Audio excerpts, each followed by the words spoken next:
Good morning. চলে আসলাম আর একটা নতুন ভিডিও নিয়ে। এটা হলো আমার স্টকের, এটা হচ্ছে ছোট একটা ভ্যারাইটি। আর একটা হচ্ছে ওই সাদা মতন, দেখো ওটা মোটামুটি শুকিয়ে এসছে, ডায়ান্থাসেরও কিছু সব শুকনো হয়ে এসছে।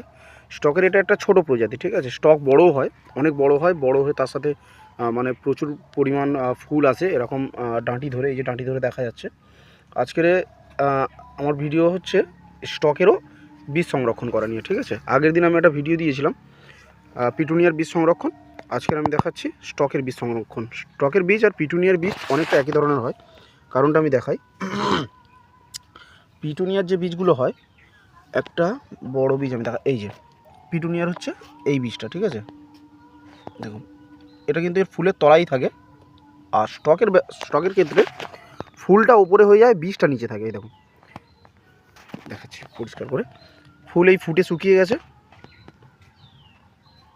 এই যে ফুটে শুকিয়ে গেছে। এটাকে টেনে দেওয়ার পরে দেখুন এর একটা মাথায় শীষ বেরিয়ে আসছে এবং এই যে এর বীজ রয়েছে, ঠিক আছে।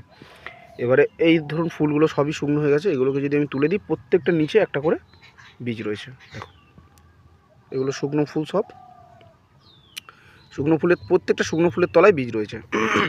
আর আমার স্টকের সবচেয়ে পুরনো হচ্ছে এটা, মানে এটা অ্যাকচুয়ালি যে গাছটা আমি পুঁতেছিলাম সেই গাছেরই ডাঁটি এটা। এখানে যে বীজগুলো হয়েছে সেগুলো প্রায় শুকিয়ে এসছে। আর এর নতুন গাছের পরিচর্যার পরে যে নতুন ডালপালা ছেড়েছে, সেটা কত কত পরিমাণ ছেড়েছে একবার দেখুন। চারিদিকে নতুন ডালপালা ভরে গেছে, ঠিক আছে। এটা মেন গাছের ডালটা এদিকে বেঁকে এসেছে, আর বাকি সমস্তটা নতুন ফুল আবার ফোটা শুরু হয়েছে, কুঁড়ি এসেছে এবং নতুন ব্রাঞ্চও এসে গেছে। দেখুন নতুন ব্রাঞ্চেও কুঁড়ি আসছে। তার মানে স্টকের আমি যেটুকুনি বুঝলাম যে স্টক শীতকালে আমাকে প্রচুর ফুল দিয়েছে, গরমেও মোটামুটি ফুল দিচ্ছে, ঠিক আছে। মানে যতটাই ফুল রয়েছে, কুঁড়ি রয়েছে, আপনারা বুঝতে পারছেন, মানে গরম পড়ার সাথে সাথেও এই ফুল দেবে। এই শুকনো ফুলগুলো ছিঁড়ে আমি যদি দিই, প্রত্যেকটা স্টকের বীজ রয়েছে নিচে নিচে। এবার এই বীজের যে সংরক্ষণের ব্যাপারটা, সেটা আমি একটু দেখাই। এরও ঠিক ব্যাপারটা পিটুনিয়ারই মতন, ঠিক আছে। কারণ হচ্ছে এই একটা বীজ আমি ছিঁড়লাম, এটা ছোট মতন, ঠিক আছে। আমি তবু ব্যাপারটাকে দেখাচ্ছি একটু খুলে, যদি সম্ভব হয় আমি চেষ্টা করব দেখিয়ে দেওয়ার। দেখুন এর কিন্তু বীজ পরিপক্ক হয়ে এসেছে, কারণ হচ্ছে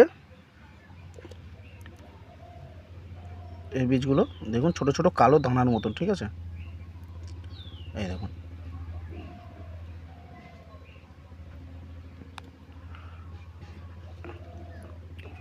এর বীজ সরষের দানার মতন, এই যে কালো কালো কালো কালো পড়ছে, একদম সরষের দানার চেয়েও ছোটো, ঠিক আছে।